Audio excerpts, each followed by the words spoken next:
रैनिक दत्ता मेरे साथ इस खबर पर जुड़ रहे हैं और रैनिक वो शख्स हैं जिन्होंने डे 1 से इस पूरे मामले को कवर किया, सारे प्रोटेस्ट कवर किए थे।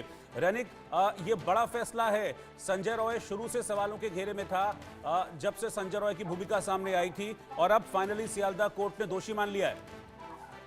देखिए, सियालदा कोर्ट की तरफ से संजय रॉय को दोषी माना गया है और जैसे कि पहले दिन से हम लोग इंडिया न्यूज की तरफ से पहले दिन से जैसे कह रहे थे कि संजय रॉय ये पूरा घटना के साथ किस तरीके से मिले हुए हैं। आज कोर्ट की तरफ से जो फैसला आया है उस फैसला में भी संजय रॉय को इसी तरीके से दोषी ठहराया गया है। जैसे कि कोर्ट की तरफ से संजय रॉय के खिलाफ में अंडर सेक्शन 64 रेप का जो धारा, under section 66 death after rape यानी मौत के बाद रेप करने का धारा है और उसके साथ साथ ही 103/1 नंबर जो धारा है मर्डर का जो धारा, ये 3 धारा में संजय रॉय को दोषी ठहराया गया है सियालदा कोर्ट की तरफ से। जैसे कि हम लोग पहले दिन से हम लोग कह रहे थे कि संजय रॉय नेक्रोपेलिक है, संजय रॉय का एक बीमारी है, नेक्रोपेलिया संजय रॉय का बीमारी है और जिसके कारण में डेड बॉडी के साथ भी वो इंटरकोर्स कर सकते हैं। और आज सियालदा कोर्ट ने भी यही फैसला में सुनाया कि death after rape, rape after death यानी मौत के बाद रेप किया गया था विक्टिम के साथ, ऐसा सियालदा कोर्ट की तरफ से जो सजा, ये सजा में सुनाया गया है।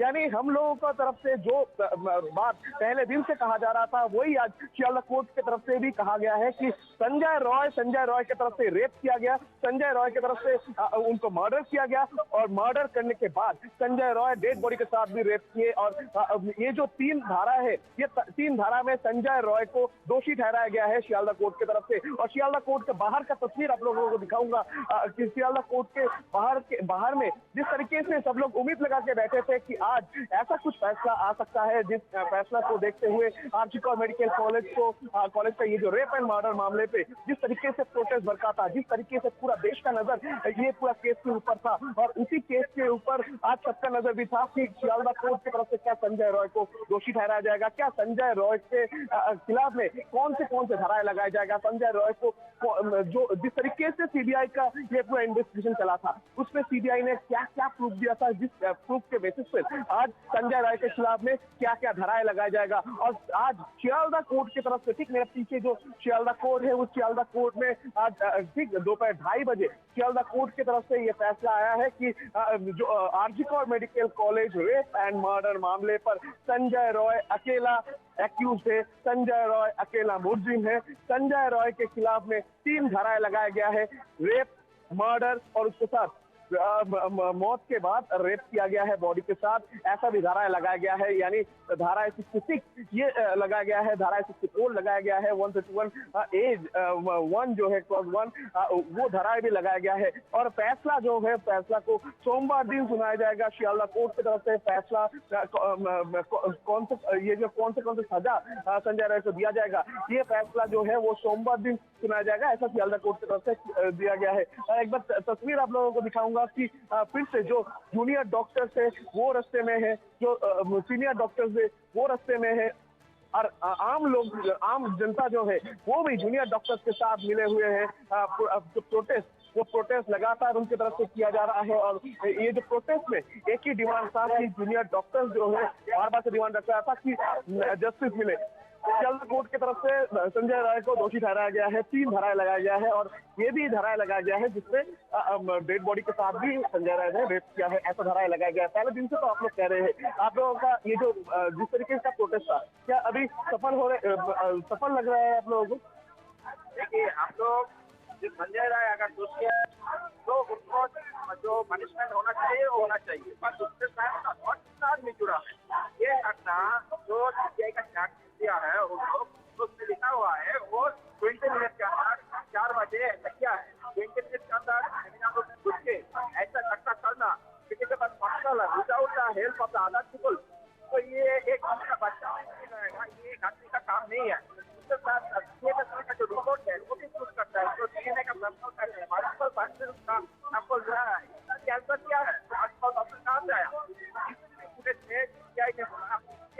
को सेमिनार रूम में उस समय झारखंड में जाने के लिए वो देखा और वो घंटा में जाने के लिए वो देखा, पर वो सिर्फ संजय राय को एक आइडेंटिफाई कर पाया, बाकी लोग को आइडेंटिफाई नहीं कर पाया। ये किसी को पास बिलीवेबल है, अनबिलीवेबल।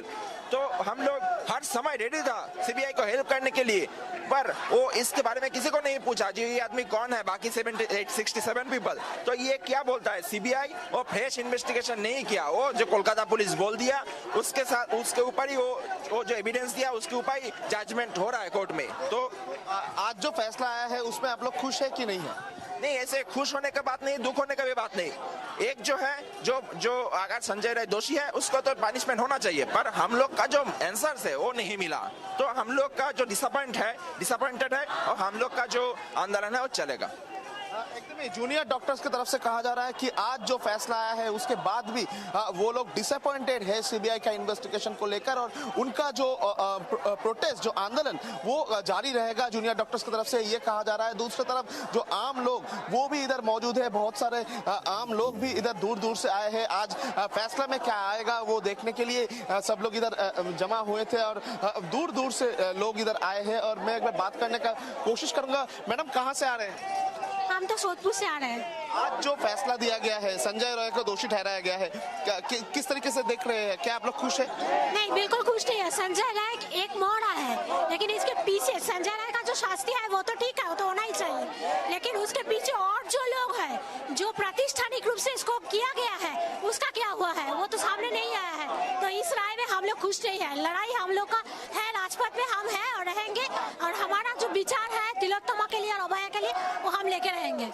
ये देखिए बहुत दूर दूर से लोग आए हैं और सबका एक ही उम्मीद है कि संजय राय सिर्फ एक अकेला नहीं, संजय राय के साथ और भी लोग शामिल हैं और उन लोगों को भी दोषी ठहराना पड़ेगा। और जो प्रोटेस्ट अभी देखने को मिल रहा है एकदम कोर्ट के सामने, जो प्रोटेस्ट जो स्लोगन वो फिर से देखने को मिल रहा है, जैसे बार बार से देखने को मिल रहा था कोलकाता में आरजी को रेप एंड मर्डर घटना होने के बाद से फिर से ये जो प्रोटेस्ट देखने को मिल रहा है। मैं एक बार बात करने कोशिश करूंगा। आज जो फैसला आया है, क्या ये फैसला को लेकर आप लोग खुश हैं? जो फैसला आया है ये फैसला को लेकर क्या आप लोग खुश हैं? नहीं, बिल्कुल नहीं, क्योंकि सिर्फ एक तो दोषी नहीं है। ये सिर्फ मैं यही कहना चाहूंगी कि आज जो भी राय होगा उससे हम पब्लिक खुश नहीं। प्रूफ के ऊपर और बार बार ये चीज़ सामने आई हमारी कि जो 5 दिन कलकत्ता पुलिस के हाथ में इन्वेस्टिगेशन था उस समय क्या हुआ किसी को पता नहीं। तो जितना प्रूफ मिला तो उस प्रूफ के वजह से ये संजय राय जो है वो कन्विक्टेड हुए हैं। संजय राय बहुत बार कैमरे के सामने बोल चुके हैं कि मुझे फंसाया जा रहा है, राजीव कुमार उनके उसके खिलाफ षड्यंत्र कर रहा है, कॉन्स्पिरेसी कर रहा है। तो कोर्ट के ऊपर हमें आसरा है। हम तो चाहते हैं कि कोर्ट ऐसा निर्देश करे कि इसमें भी इन्वेस्टिगेशन हो कि कौन उसे मुंह खोलने के लिए मना किया था, क्या कर था, ये सारी चीज़ों की देखो এর আগেও সঞ্জয় রায় বারবার বলেছে যে আমাকে ফাঁসানো হয়েছে এবং সে রাজীব কুমারের নাম নিয়েছিল এর আগে একাধিকবার, আজকেও সে বলেছে। আমরা চাইবো যে কোর্ট নির্দেশ দিক তদন্তকারী সংস্থাকে সেই অ্যাঙ্গেলটা খতিয়ে দেখার জন্য। এবার তো কোর্টের উপর নির্ভর করবে, তদন্তকারী সংস্থা তো নিজে খুঁজে সব করতে পারবে না বা করার এখতিয়ারও নেই তাদের।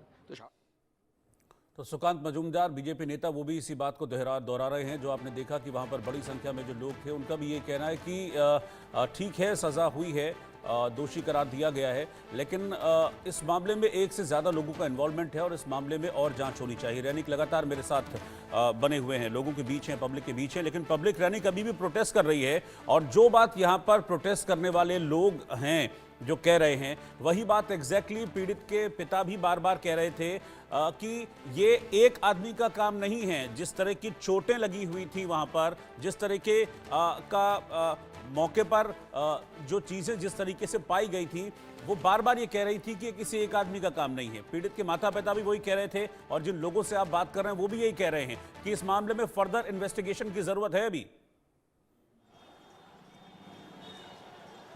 हाँ एकदम ही देखिए, पीड़ित का माता पिता भी पहले दिन से ये कह रहे थे कि जिस तरीके से चोट लगा है, जिस तरीके का घाव का निशान है शरीर में विक्टिम का, वो देख के कभी भी नहीं लगेगा कि ये पूरा घटना एक अकेले का आदमी का बस का काम है। क्योंकि संजय रॉय जो है, संजय रॉय उस टाइम में सीसीटीवी फुटेज में दिखा गया था कि सेमिनार हॉल के अंदर में संजय रॉय पहुंचे थे। संजय रॉय पहुंचना और संजय रॉय निकलने के बीच का जो टाइम है, उस टाइम को देखते हुए सीबीआई की तरफ से संजय रॉय को मेन दोषी ठहराया गया था। संजय रॉय के खिलाफ में 11 एविडेंस जो है वो एविडेंस सीबीआई की तरफ से लिया गया था, कोर्ट में सबमिट भी किया गया था। मगर परिवार के तरफ से जो दावा किया जा रहा है कि सिर्फ ये अकेला बंदा यानी संजय रॉय ये पूरा घटना को अंजाम नहीं दे सकते, इसके पीछे और भी लोग शामिल हो सकते हैं, या ऐसा भी उम्मीद परिवार की तरफ से किया जा रहा था। और परिवार जो दावा कर रहे हैं वो दावा ही अभी जो जूनियर डॉक्टर्स हो या आम नागरिक हो उनके तरफ से भी किया जा रहा है कि सीबीआई का जो इन्वेस्टिगेशन वो सही तरीके से नहीं हुआ है। सीबीआई की तरफ से जो इन्वेस्टिगेशन में सीबीआई बहुत सारे सवाल ऐसा है जिस सवाल का जवाब सीबीआई की तरफ से नहीं दिया गया है, ऐसा दावा भी जूनियर डॉक्टर की तरफ से किया जा रहा है। मगर सीबीआई की तरफ से कोर्ट के सामने एकदम स्पष्ट कर दिया गया था कि संजय रॉय ही मेन एक्यूज्ड है। संजय रॉय के खिलाफ में जो एविडेंस सीबीआई को मिला था वो एविडेंस कोर्ट में सबमिट किया गया था। जो एक्सपर्ट रिपोर्ट भी कोर्ट के सामने सबमिट किया गया था और उसी के आधार पर आज शियालदा कोर्ट की तरफ से संजय रॉय को दोषी ठहराया गया है। और संजय रॉय के खिलाफ में 3 धारा में संजय रॉय को दोषी ठहराया गया है। और अगले सोमवार को ही संजय रॉय को कैसा सजा दिया जाएगा, क्या सजा दिया जाएगा, उसका जो वर्डिक्ट वो शियालदा कोर्ट की तरफ से सुनाया जाएगा। वो सजा क्या होगा वो जानने के लिए सोमवार तक वेट करना पड़ेगा। मेरे साथ बने रहिए क्योंकि पोस्टमार्टम रिपोर्ट के कुछ अंश हैं मेरे पास, मैं उसको यहाँ पर पढ़ना चाहता हूँ और फिर इसी सवाल को मैं आपसे वापस दोहराऊंगा और इस सवाल को आप यहाँ पब्लिक से भी पूछिएगा। पोस्टमार्टम रिपोर्ट के जो 5 बड़े खुलासे थे वो ये कहते थे कि एबनॉर्मल सेक्सुअलिटी और जेनिटाइल टॉर्चर के कारण ट्रेनी डॉक्टर के प्राइवेट पार्ट्स पर गहरा घाव पाया गया। चिल्लाने से रोकने के लिए नाक, मुंह और गले को दबाया गया। गला घोटने से थायराइड का कार्टिलेज टूट गया। सिर को दीवार से सटाया गया जिससे वो चिल्ला न सके। पेट, होंठ, उंगलियों और बाएं पैर पर चोट पाई गई। इसके अलावा इतनी जोर से अटैक किया गया कि चश्मे के शीशे के टुकड़े उनकी आंखों में घुस गए थे ट्रेनी डॉक्टर की। दोनों आंखें, मुंह और प्राइवेट पार्ट से खून बह रहा था।